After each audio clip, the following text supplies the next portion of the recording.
फूलेला आधी आधी रातिया राम और आधी रातिया कौन फूलवा फूले भीनु सहरे हरी।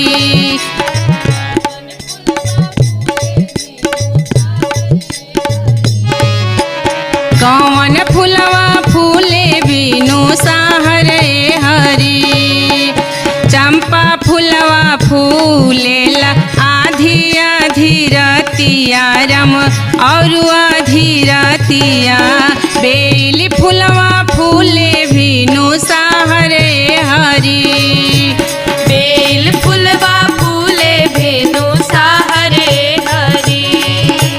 बेल फुलवा फूले भेनु सहरे हरी।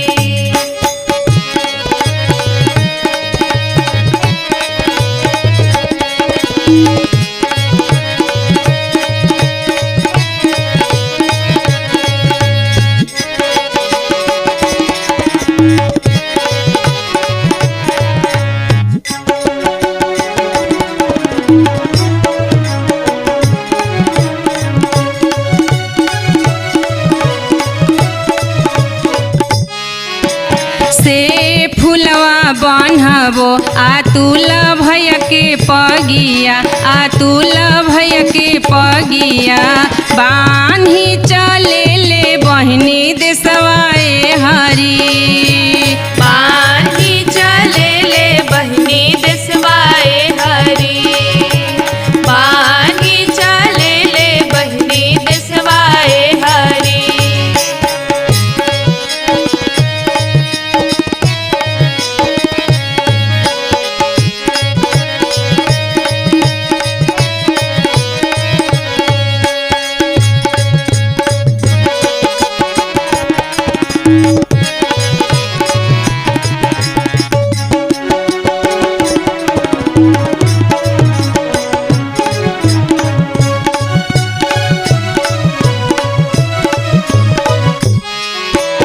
बाट जे चलत बटोहिया भैया पूछे बटोहिया भैया पूछे के ऐसन बनले बाड़े पगिया हरी।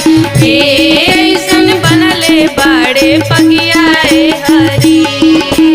के ऐसन बनले बाड़े पगियाए हरी।